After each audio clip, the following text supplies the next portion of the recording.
warahmatullahi wabarakatuh. Perkenalkan, saya Iga Arta Samara, mahasiswa PPG dalam jabatan kategori 2 tahun 2022 yang ber-LTPK di Universitas Mula Warman. Saya mengajar di SMK Negeri 2 Samarinda yang beralamat di Jalan Awe Sahrani.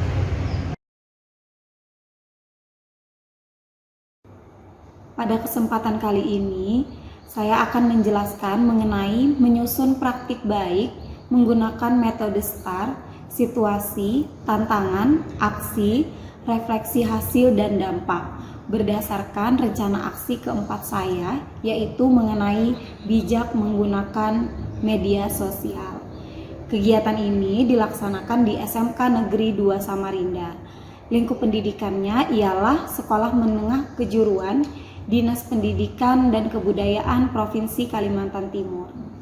Tujuan yang ingin dicapai ialah dengan metode pembelajaran project based learning untuk mengentaskan permasalahan terkait dengan pedagogik dan literasi.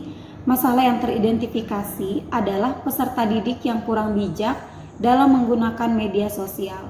Sehingga tujuan yang ingin dicapai adalah bagaimana peserta didik dapat memahami dan mengembangkan sikap yang bijak dalam menggunakan atau memanfaatkan media sosial. Penulisnya ialah saya sendiri, yaitu Iga Arta Samara SPD.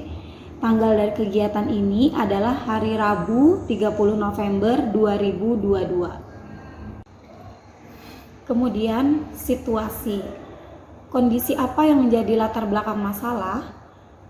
Baik, di era digital saat ini, media sosial sangat berperan dalam pembelajaran peserta didik. Berbagai informasi peserta didik dapatkan melalui media sosial. Berdasarkan identifikasi masalah, diketahui masih banyak peserta didik yang kurang bijak dalam menggunakan atau memanfaatkan media sosial. Hal tersebut ditandai dengan peserta didik yang memposting hal-hal yang kurang pantas di media sosial miliknya. Hal ini berakar dari rendahnya pemahaman peserta didik mengenai norma-norma kesopanan. Mengapa praktik ini penting untuk dibagikan? Untuk menunjukkan praktik baik yang sudah dilakukan, berbagi pengalaman kepada orang lain, memotivasi diri sendiri dan guru lain agar melakukan pembelajaran yang baik untuk peserta didik. Kemudian, apa yang menjadi peran dan tanggung jawab saya dalam praktik ini? Saya dalam praktik ini adalah sebagai fasilitator dan guru dalam pelaksanaan proses pembelajaran dengan menggunakan metode dan media yang inovatif, sehingga tujuan dari pembelajaran dapat tercapai dengan baik sesuai dengan yang diharapkan. Kemudian tantangan. Apa saja yang menjadi tantangan untuk mencapai tujuan tersebut? Yang pertama, pada saat pemberian layanan, masih ada beberapa peserta didik yang belum terlalu aktif dalam kegiatan diskusi. Peserta didik masih malu bertanya tentang materi yang belum dipahaminya maupun permasalahan yang dihadapinya. Kedua, sebagai seorang guru BK pun, saya terkadang masih belum mengetahui apakah keseluruhan peserta didik sudah memahami materi yang disampaikan atau belum. Yang ketiga, kegiatan model PJBL memerlukan waktu yang cukup lama sehingga peserta didik kesulitan menyelesaikan dalam satu kali pertemuan. Yang keempat, dalam tantangan mencapai tujuan dalam layanan ini adalah bagaimana peserta didik memahami bagaimana sikap yang tepat dan bertanggung jawab dalam menggunakan media sosial agar peserta didik dapat mengembangkan dan menerapkan sikap bijak dalam menggunakan atau memanfaatkan media sosial dalam kehidupannya sehari-hari. Siapa saja yang terlibat dalam tantangan ini? Yang pertama adalah kepala sekolah mempunyai peran dalam mendukung proses pembelajaran, yaitu diberikan izin melaksanakan PPL dan penyediaan sarana dan prasarana pendukung untuk proses pembelajaran. Yang kedua, guru dapat menguasai tahapan pembelajaran yang sudah direncanakan, sehingga ketika proses pembelajaran, guru dapat mengarahkan peserta didik sesuai tujuan yang hendak dicapai. Yang ketiga, keberhasilan layanan dapat dilihat dari perubahan perilaku atau sikap baik yang terjadi kepada peserta didik. Kemudian aksi.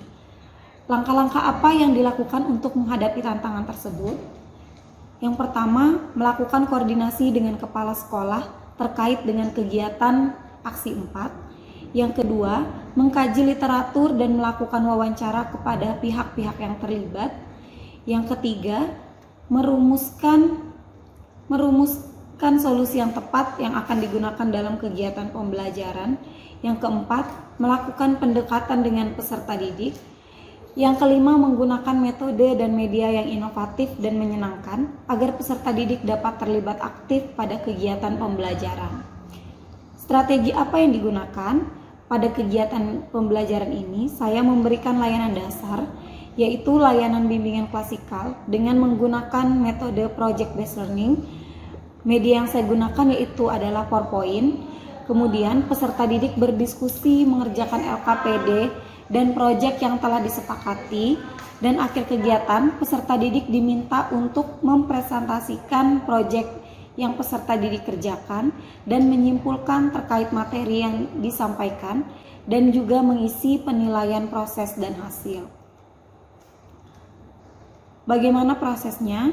Langkah-langkah layanan yang dilakukan yaitu dengan menerapkan tahapan pada RPL yang sudah dipersiapkan dari kegiatan pendahuluan, yaitu saya membina hubungan baik kepada peserta didik, menyampaikan tujuan layanan, langkah-langkah kegiatan, apersepsi, dan menstimulasi peserta didik kepada permasalahan. Kegiatan inti saya menerapkan kepada peserta didik tahapan pembelajaran PJBL. Kemudian di kegiatan penutup saya memberikan kesempatan kepada peserta didik untuk menyimpulkan dan merefleksikan di akhir pembelajaran. Siapa saja yang terlibat? Yang pertama, kegiatan pembelajaran ini terlaksana atas izin dan dukungan dari kepala sekolah. Yang kedua, saya selaku guru BK sebagai pelaksana dan fasilitator dalam kegiatan pembelajaran.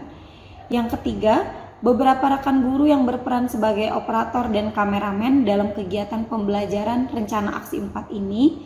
Yang kelima, peserta didik sebagai subjek pembelajaran. Apa saja yang menjadi sumber daya atau materi yang diperlukan untuk melaksanakan strategi pembelajaran? Yang pertama adalah HP, laptop, dan LCD. Yang kedua, WiFi, kuota, dan internet. Yang ketiga, perangkat pembelajaran. Yang keempat, kertas warna dan krayon. Selanjutnya adalah refleksi hasil dan dampak. Bagaimana dampak dari langkah-langkah yang dilakukan? Dengan pemberian layanan klasikal, diharapkan peserta didik mampu mencapai hasil dari tujuan layanan. Tujuan yang ingin dicapai adalah: 1. Peserta didik mampu menyimpulkan pentingnya bijak dalam menggunakan media sosial. Yang kedua, peserta didik mampu mengklasifikasikan sikap bijak dalam menggunakan media sosial. Yang ketiga, peserta didik mampu mendesain konten kalimat motivasi yang akan diunggah ke dalam media sosial peserta didik. Dan hasilnya yang berdampak positif pada peserta didik terlihat dari perubahan tingkah laku, sikap, dan keterampilan peserta didik, jadi lebih termotivasi untuk menerapkan sikap bijak dalam menggunakan media sosial. Apakah hasilnya efektif atau tidak efektif? Dari hasil layanan yang diberikan, ini dapat dikatakan efektif. Dalam memberikan pemahaman peserta didik secara menyeluruh terkait dengan bijak menggunakan media sosial. Peserta didik jadi mengetahui dan memahami apa pentingnya bijak menggunakan media sosial, tips menggunakan media sosial dengan bijak, dan konten positif untuk media sosial. Ini dilihat dari hasil penilaian hasil yang telah dibagikan dan dikerjakan oleh peserta didik. Kemudian, bagaimana respon orang lain terkait dengan strategi yang dilakukan? Berdasarkan dari kepala sekolah, hasil wawancara adalah kemampuan memotivasi peserta didik sudah baik. Berdasarkan wawancara dengan kepala jurusan DPIB, materi yang disampaikan sangat positif, bermakna, dan sesuai dengan kebutuhan peserta didik. Selanjutnya ada hasil wawancara dengan teman sejawat guru BK, adalah layanan yang diberikan sudah sesuai dengan permasalahan yang sering terjadi. Layanan yang diberikan juga menarik dan menyenangkan. Berdasarkan respon dari wali peserta didik setelah mendapatkan layanan terjadi perubahan perilaku terhadap anak. Anak menjadi sering memposting informasi yang positif di media sosial. Respon dari peserta didik yang pertama adalah saya menjadi lebih mengetahui manfaat sosial media dan menghindari hal-hal yang negatif. Berdasarkan peserta didik yang kedua, saya termotivasi untuk memposting hal-hal positif di media sosial. Apa yang menjadi faktor keberhasilan atau ketidakberhasilan dari strategi yang dilakukan? Dari strategi ini adalah adanya dukungan dan kerjasama yang baik dari pihak-pihak yang terlibat seperti kepala sekolah, rekan guru, bimbingan dan arahan dari dosen, guru pamong, serta keterlibatan yang baik dari peserta didik sehingga kegiatan ini dapat berjalan dengan baik dan berhasil. Metode dan media inovatif yang sudah dipersiapkan dan digunakan juga dapat membuat kegiatan pembelajaran peserta didik ini menjadi lebih menarik dan menyenangkan. Apa pembelajaran dari keseluruhan proses tersebut? Dalam memberikan pembelajaran yang baik kepada peserta didik, perlu melakukan analisis permasalahan yang dialami oleh peserta didik, menganalisis solusi yang akan diberikan, membuat rancangan pembelajaran yang baik dan matang, serta melaksanakan kegiatan sesuai dengan perencanaan optimal agar kegiatan pembelajaran dapat berjalan secara optimal. Demikian penjelasan saya mengenai best practice yang telah saya laksanakan. Terima kasih.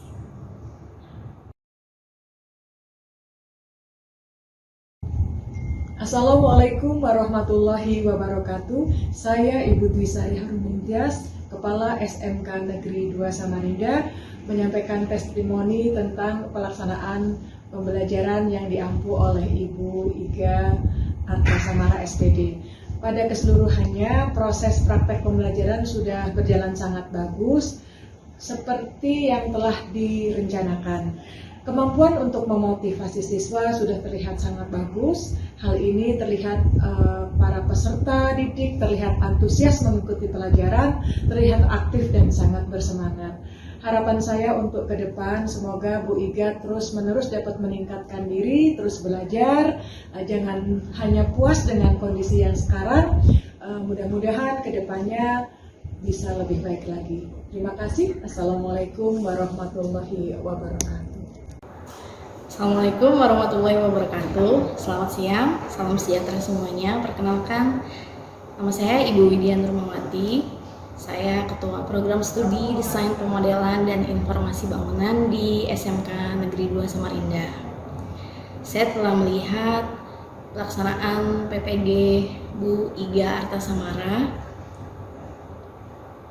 Materi yang disampaikan sangat positif, sangat bermakna, dan sesuai dengan kebutuhan peserta didik. Harapan saya yang telah dilaksanakan Bu Iga dapat memenuhi kebutuhan peserta didik di sekolah. Terima kasih dari saya. Assalamualaikum warahmatullahi wabarakatuh. Perkenalkan saya Angelia Monica, teman sejawatnya Bu Iga di SMK 2. Setelah saya menyaksikan layanan klasikal yang diberikan Bu Iga di kelas, menurut saya layanan yang diberikan sudah sangat baik dan sesuai dengan kebutuhan dan permasalahan yang sering terjadi di sekolah kami. Layanan yang diberikan juga sangat menarik dan menyenangkan sehingga siswa sangat antusias, termotivasi dengan diberikannya layanan bimbingan klasikal. Harapan saya sih Bu Iga bisa lebih memberikan layanan-layanan positif yang baik dan siswa sangat bersemangat dengan layanan yang diberikan di kelas. Assalamualaikum warahmatullahi wabarakatuh. Perkenalkan saya wali siswa kelas 11 jurusan DPIB. Saya di sini telah menyaksikan video layanan BK oleh Ibu Iga. Menurut pendapat saya layanan yang diberikan oleh Ibu Iga sangatlah baik dan memberikan sisi positif terhadap siswa-siswi yang saya perhatikan, terutama anak saya sendiri. Jadi anak-anak tidak hanya mendapatkan pelajaran di dalam sekolah maupun juga mendapatkan pembelajaran untuk bagaimana mereka mengadaptasikan diri mereka di luar sekolah.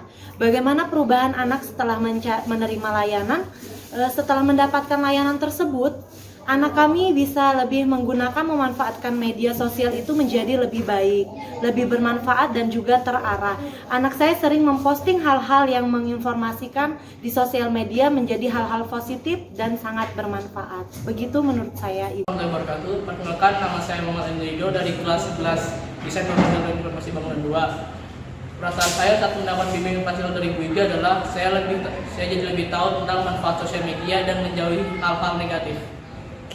Warahmatullahi wabarakatuh. Perkenalkan, nama saya Nanda Saputri dari kelas 11 negeri 2. Setelah saya mengikuti layanan klasikal, saya termotivasi untuk memposting hal-hal yang positif di sosial media saya.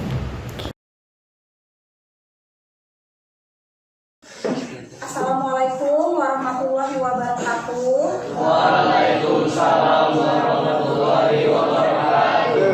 Kegiatan kita pada hari ini adalah kita berdoa bersama-sama. Doa dimulai.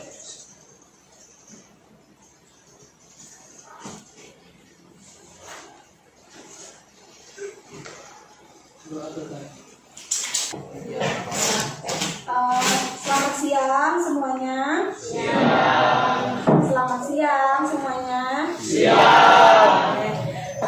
Ini kita layanan klasikal di pertengahan UTS ya, UAS ya. Jadi Ibu lihat kayaknya udah pada lelah dan ini kebenaran juga udah siang. Tapi Ibu pengen, ayo dong kita semangat karena materinya hari ini sangat menarik loh buat kehidupan kalian sehari-hari. Masih bisa bersemangat nggak?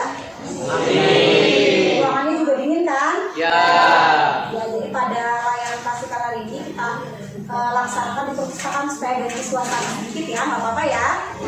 Akhirnya jadi kita lesehan deh. Yang penting materinya tersampaikan. Tapi yang hadir di sini semuanya sehat? Tapi Ibu lihat ini kayaknya banyak yang tidak hadir ya. Kayaknya ada beberapa orang yang sudah izin sakit kepada Ibu dari tadi. Ini kita akan layanan klasikal mengenai menggunakan media sosial dengan bijak. Ini apa nih tujuan layanan kita hari ini? Tujuan layanannya adalah diharapkan setelah kalian mengikuti layanan klasikal ini, kalian dapat mengembangkan nih sikap bijak dalam penggunaan sosial media dalam kehidupan kalian sehari-hari. Jam 11. Jadi pada siang hari ini, yang pertama seperti biasa ya, kita akan masuk ke materi dulu. Kemudian kita berdiskusi dan seperti biasa kita akan membentuk kelompok ya. Membentuk kelompok, kemudian kita akan Ibu udah siapin tuh, karena Ibu tahu karena kalian lagi ini ya, lagi ujian, jadi Ibu yang siapin, Ibu udah siapin karton warna-warni buat kalian dan pulpen warna. Nanti kita akan berkelompok dan berdiskusi untuk membuat kata-kata motivasi. Jadi kita akan membuat proyek lagi hari ini. Kalau sebelumnya kan tidak ya. Jadi pada pertemuan kali ini kita akan membuat sebuah proyek. Oke, bisa kita lanjutkan. Dan pada layanan klasikal hari ini, pada 1 jam pelayanan seperti biasa, yaitu adalah 45 menit. Apakah kita bersepakat nih akan melakukannya dengan baik? Masih semangat? Masih. Oke, sebelum Ibu yang menjelaskan materi, seperti biasa nih, Ibu pengen tahu dulu persepsi kalian mengenai menggunakan media sosial dengan bijak itu apa sih? Menurut kalian ada yang bisa nggak menyebutkan? Contohnya seperti tidak memposting hal-hal negatif. bijak menggunakan media sosial itu seperti tidak memposting hal-hal yang negatif. Benar sekali ya. Ada lagi yang bisa menambahkan? Media sosial, menggunakan media sosial dengan bijak itu menurut pemahaman kalian apa ya? Ya, boleh ya. Dengan tidak menyebarkan berita sebelum diklasifikasikan kebenarannya. Oh iya, benar sekali. Jadi bijak dalam menggunakan media sosial itu tidak menyebarkan berita sebelum diklarifikasi kebenarannya. Benar ya. Dan tadi yang pertama disebutkan sama teman kita adalah juga tidak menyebarkan membuat berita hal-hal negatif. Oke, jadi sebagian kalian sebenarnya sudah memahami ya apa itu bijak dalam menggunakan media sosial. Nah, mengapa nih kita perlu bijak dalam menggunakan media sosial? Karena terutama dalam usia-usia kalian di SMK ini masih banyak ya, sepertinya yang dalam penggunaan media sosial itu kalian belum menerapkan nih, masih memposting foto. Sebenarnya nggak masalah sih, hanya saja tadi masih banyak yang belum bijak dalam memposting hal-hal tersebut. Kemudian kita akan belajar nih seperti apakah sikap bijak dalam menggunakan sosial media. Sekarang kita masuk ke bagian materi ya. Pentingnya bijak bermedia sosial. Hampir semua peserta didik pasti memiliki akun media sosial ya. Semua punya? Ada yang nggak punya? Instagram, Facebook, apa lagi? Twitter, TikTok, WA, pasti semua punya ya. Malah itu bukan hanya satu, pasti kalian sudah punya dari semua yang disebutkan ya kan? Punya nggak? Ya, jadi di era digital sekarang ini media sosial sudah menjadi bagian dari gaya hidup kalian ya. Apabila kita ingin nge-repost, kita harus mencantumkan sumber postingan tersebut. Jadi misalkan kita ini kita mau posting karya siapa gitu ya, atau ada berita apa, itu kita harus lihat itu dari mana sumbernya. Jadi tidak boleh langsung kita blog kita repost ulang atau kita jadikan story. Nah itu yang Ibu bilang tadi ada undang-undangnya. Kita bisa dituntut apabila orangnya tidak terima postingan atau karya yang dia buat itu kita repost. Bisa dipahami sampai sini? Bisa. Lagi nggak yang mau bertanya? Kenapa? Saya ingin sekali memposting konten-konten inspiratif akan tetapi saya tidak percaya diri takut akan berbohong. Oh iya, yang kedua nih si siapa namanya? Krisna. Oke, kata Krisna tadi, Krisna itu pengen memposting hal-hal yang bersifat inspiratif ya, tapi kan takut. Nah, ada nggak teman-teman yang bisa menjawab nih? Ada yang bisa menjelaskan nggak? Ya, oke. Menurut saya, kita seharusnya kayak gini saja, karena kan kita memiliki Oh iya, benar banget, setuju banget Ibu. Jadi siapa namanya? Krisna ya. Krisna sebenarnya percaya diri aja ya, nggak apa-apa kan teman-teman pada suka nggak kalau lihat Krisna memposting hal-hal inspiratif?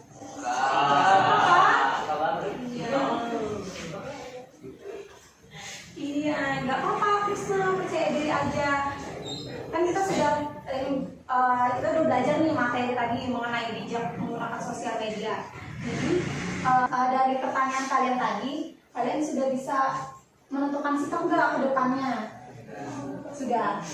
Jadi kalau misalkan ada temannya Rusli yang curhat di sosial media, Rusli sudah tahu ini akan bersikap seperti apa. Kalau buat Krisna, apakah Krisna sekarang sudah tahu nih akan bersikap seperti apa untuk membangkitkan kepercayaan diri Krisna? Alhamdulillah. Oke, kalau gitu kita masuk ke pembentukan kelompok kali ya.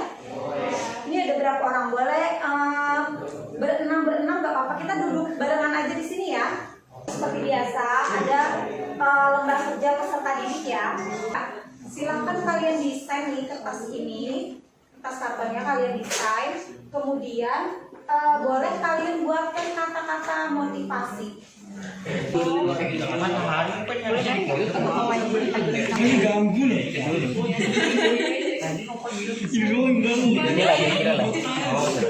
Buat gambar orang masing-masing.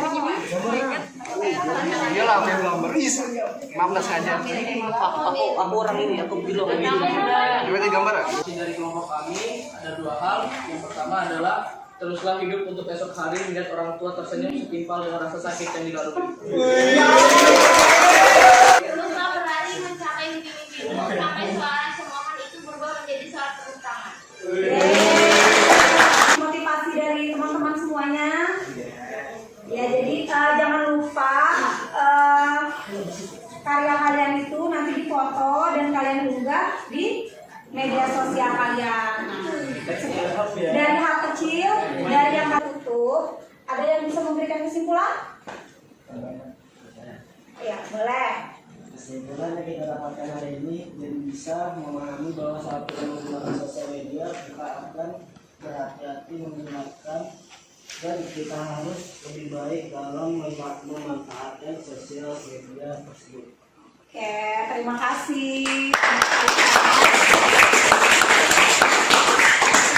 Kalau manfaatnya dari materi kita hari ini ada nggak yang bisa menyebutkan? Kita akan belajar akan memanfaatkan yang positif. Baik, terima kasih banyak. Nah, teman-temannya akan diisi satu persatu.